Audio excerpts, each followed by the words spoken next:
வணக்கம் உறவுகளே.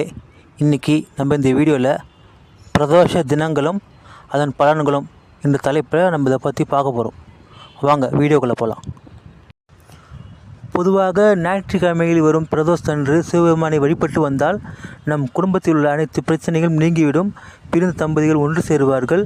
நம்மளை பிரிக்க நினைக்கும் எதிரிகள் நம்மளை விட்டு விலகி வெகு தூரத்துக்கு சென்று விடுவார்கள். அதேபோன்று சோமவாரம் என்கிற திங்கட்கிழமைகளில் வரும் பிரதோஷத்தன்று நீங்கள் சிவபெருமானை வழிபட்டு வந்தால் உங்கள் மனதில் உள்ள கவலை அனைத்தும் நீங்கி மனதில் நிம்மதி ஏற்படும், குடும்பத்தில் சந்தோஷம் ஏற்படும். இதை 27 திங்கட்கிழமைகளில் செய்து வந்தீர்கள் என்றால் உங்களுக்கு ஏற்பட்ட பண கஷ்டங்கள் அனைத்தும் நீங்கி நீங்கள் நினைக்கும் நேரமெல்லாம் பணம் கையில் வந்து கொண்டே இருக்கும். வாழ்நாள் முழுக்க பண கஷ்டமே இல்லாத நிலை ஏற்படும்.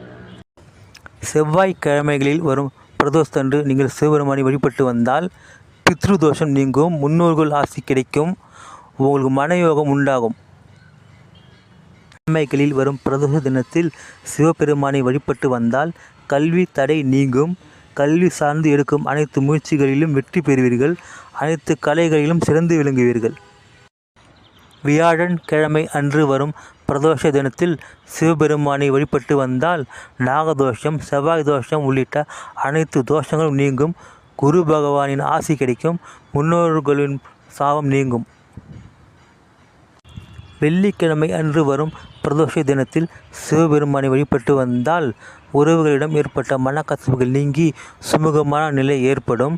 இதேபோன்று 21 வெள்ளிக்கிழமைகளில் நீங்கள் சிவபெருமானை வழிபட்டு வந்தால் ஆயுள் பலம் கூடும். சனிக்கிழமைகளில் வரும் பிரதோஷ தினத்தில் சிவபெருமானை வழிபட்டு வந்தால் நீங்கள் செய்த அனைத்து பாவங்களும் விலகும். மேலும் 7 சனி, கண்ட சனி, ஜென்ம சனி உள்ளிட்ட அனைத்து சனிகளாலும் ஏற்படும் தொல்லைகள் குறையும். அதேபோன்று நீங்கள் 108 பிரதோஷ தினத்தன்று சிவபெருமானை வழிபட்டு வந்தீர்கள் என்றால் உங்களின் முன்ஜென்ம பாவம் விலகிவிடும். மறுஜென்மம் என்பது முற்றிலும் கிடையாது. ஓகே ஃப்ரெண்ட்ஸ், இந்த வீடியோ உங்களுக்கு பிடிச்சிருந்தால் லைக் பண்ணுங்கள், கமெண்ட் பண்ணுங்கள், ஷேர் பண்ணுங்கள், மறக்காமல் சப்ஸ்கிரைப் பண்ணுங்கள்.